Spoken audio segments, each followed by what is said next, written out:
Benefit in patent and intellectual property में startup को ये बेनिफिट है कि पेटेंट कॉस्ट मीन्स जो भी कंपनी की या एंटरप्राइजेस की जो करंट एसेट्स होती हैं, current fixed assets like furniture, fittings, tools, machineries, these all are fixed assets.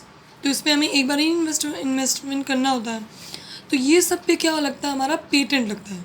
तो ये जो पेटेंट कॉस्ट इंटरप्राइजेस गवर्नमेंट को पे करती है, ये एक्सपेंस के साइड में जाता है। अगर आपने P&L अकाउंट बनाया होगा तो देखा होगा कि पेटेंट, मशीनरीज, ये सब किधर साइड जाती हैं, asset side, current asset side. तो ये जो पेटेंट कॉस्ट हम देंगे गवर्नमेंट को, तो स्टार्टअप को इतना बेनिफिट गवर्नमेंट ने दिया है कि जो पेटेंट कॉस्ट हम गवर्नमेंट को देते हैं उसमें 80% रिबेट हमको मिलेगा। मतलब गवर्नमेंट से हमें, मान लीजिए अगर 1 लाख रुपीज़ हमने पेटेंट कॉस्ट गवर्नमेंट को दिया, तो उस 1 लाख का 80% वापस स्टार्टअप को अपने ही फीस के फॉर्म में मिलता है। मतलब 1 लाख हमने पे किया, फिर गवर्नमेंट उस पर 80% हमको वापस करके देगी। तो ये होता है बेनिफिट्स फॉर द स्टार्टअप।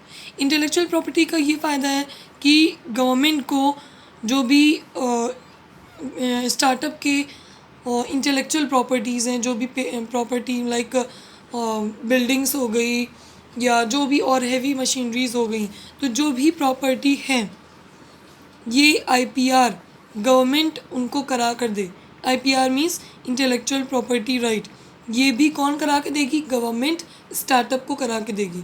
मान लीजिए जैसे अगर हम बिल्डिंग की बात करें, तो स्टार्टअप की जिस बिल्डिंग में वर्क हो रहा है उस बिल्डिंग की इंटेलेक्चुअल प्रॉपर्टी स्टार्टअप के पास है, उन्होंने ख़रीदा है, तो ये उनकी प्रॉपर्टी हुई। लेकिन वो प्रॉपर्टी उन्हीं की रहे, कोई किसी और के नाम पे ना जाए, इसके लिए IPR होता है, इंटेलेक्चुअल प्रॉपर्टी राइट्स। और इसका रजिस्ट्रेशन करा के कौन देगा, गवर्नमेंट स्टार्टअप को देगी। ये भी बेनिफिट स्टार्टअप को मिलता है।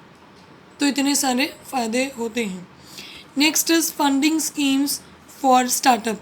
अब गवर्नमेंट ने अपने तरफ से एक स्टार्टअप पे कितना फ़ंड इन्वेस्ट करने का सोचा कि भाई छोटे छोटे जो स्मॉल बिजनेस हैं या जो स्टार्टअप्स हैं उन पर गवर्नमेंट भी अपना कुछ अमाउंट इन्वेस्ट करती है फंड रेज करने के लिए। Let's see, government has announced 10,000 crore fund for new startups and ₹500 crore for credit guarantee scheme. जो न्यू स्टार्टअप्स स्टार्ट हुई हैं अभी, जिनको 1 या 2 साल भी अभी नहीं हुए, तो उन पे गवर्नमेंट ने अनाउंस किया कि वो 10,000 crore रुपीज़ न्यू स्टार्टअप्स पे फंड करेंगी, मीन्स इन्वेस्ट करेंगी। गवर्नमेंट अपने साइड से न्यू स्टार्टअप के लिए 10,000 करोड़ वो उनको देंगी, प्लस 500 करोड़ किनको देंगी, credit guarantee scheme. Credit guarantee scheme मतलब ये पैसा स्टार्टअप के पास जब भी हो जाएगा तो वो गवर्नमेंट को वापस करेगी। ये होती है क्रेडिट गारंटी स्कीम। तो ये 500 करोड़ ये उन पे गवर्नमेंट इन्वेस्ट करेगी। तो ये कुछ जो हैं कुछ फ़ायदे होते हैं। एग्जाम्पल में देखिए, आप यहाँ लिखा भी हुआ है, a soft bank of Japan invest $2 billion in Indian startups.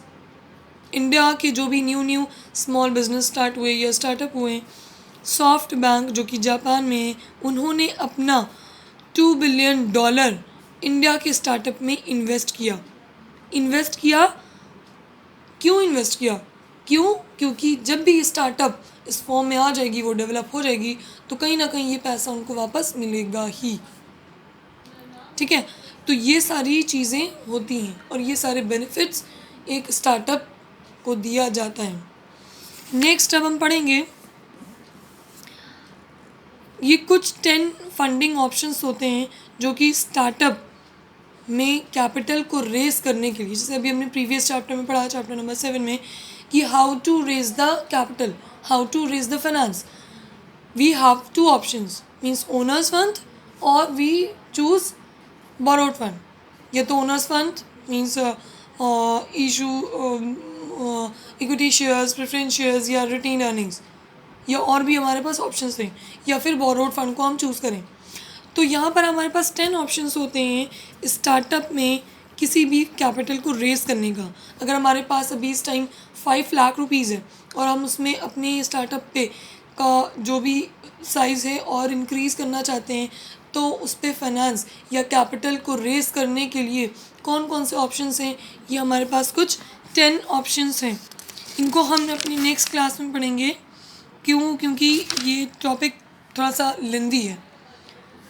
Okay, तो ये 10 ऑप्शंस जो कि फंडिंग के होते हैं to raise the capital of the startup, इनको हम नेक्स्ट क्लास में डिस्कस करेंगे। Okay, that's all for today.